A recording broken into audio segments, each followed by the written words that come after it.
আজ আবার একটা রেসিপি করতে চলেছি অল্প উপকরণ দিয়ে মাছ আলুর তরকারি। যে উপকরণগুলো লাগবে সেগুলো হচ্ছে, প্রথমে মাছ আছে, পেঁয়াজ কুচি, লঙ্কা গুঁড়ো, কালো জিরা আর গোটা জিরে, কালো জিরাটা 2 চামচ আছে, এক জিরে গোটা জিরা আছে 1 চামচ, সর্ষের তেল আছে পরিমাণ মতো, আলু, হলুদ, রসুন আর কাঁচা লঙ্কা, লবণ, ধনেপাতা কুচি। আচ্ছা, আমি কি করব, এই গোটা জিরে আর কালো জিরেগুলো একসঙ্গে নিয়ে একটু গরম খোলাতে ভেজে নেব, আর রসুন কুচিটা লঙ্কাটা একটু শুকনো খোলায় ভেজে নেব।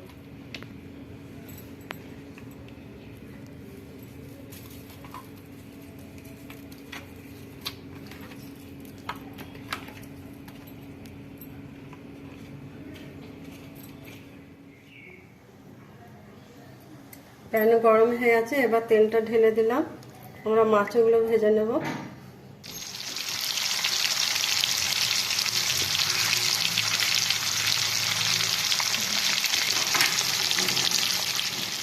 মাছগুলো ততক্ষণ ভাজা হোক, আমি যে কালো জিরা আর গোটা জিরে যেগুলো ভেজে রেখেছিলাম আমি গুঁড়ো করতে যাচ্ছি। মাছ ভাজা হয়ে গেছে, এই তেলটাতে আলুগুলো ভেজে নেব।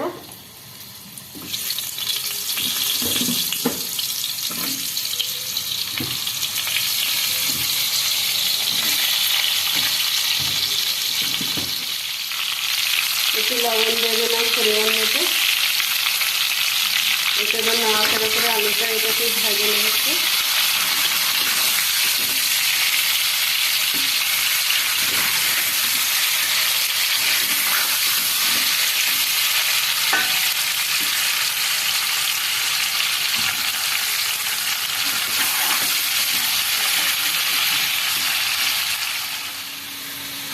আলুর উপরে পেঁয়াজ কুচিগুলো সব দিয়ে দিলাম।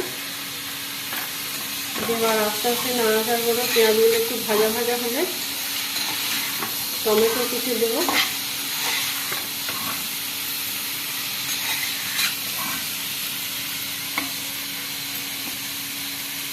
একটু টমেটো কুচি দিলাম। টমেটো কুচি আপনারা দিতেও পারেন, নাও পারেন, আমার কাছে ছিল, দিচ্ছি একটু।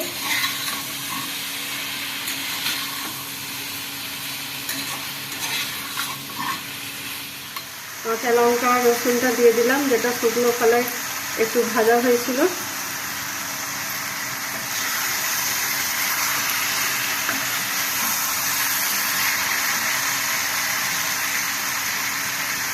তারপরে একটু কাশ্মীরি লঙ্কা গুঁড়ো দিচ্ছি।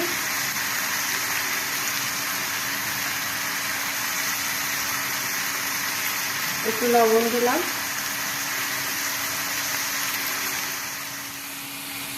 মশলাটা একটু কষাচ্ছি, কষানো হয়ে গেলে একটু জল দিয়ে দেবো।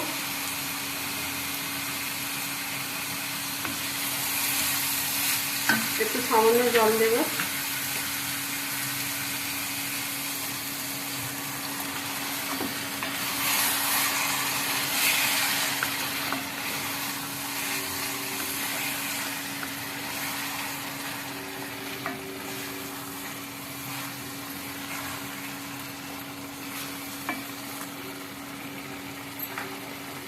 মশলাটা কষানো হয়ে গেছে, তেল ছেড়ে দিয়েছে, এবার পরিমাণ মতো জল দিচ্ছি।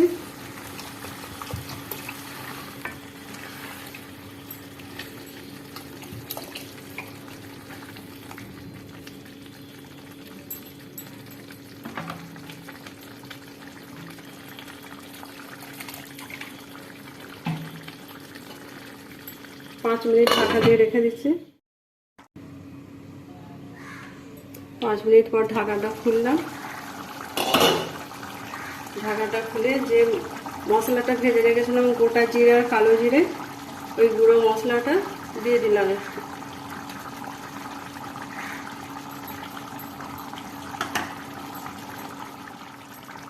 গুঁড়ো মশলাটা দেওয়ার পর মাছগুলো দিয়ে দিলাম।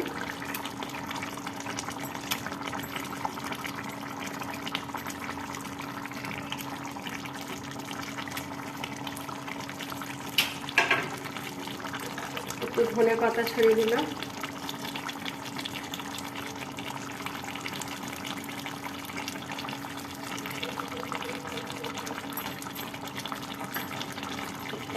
ঢাকাটা দিয়ে দেবো। 2 মিনিট পর খুলে দেবো। ঢাকনা খুলে দিলাম। আমাদের রান্না রেডি, মাছ আলুর ঝোল।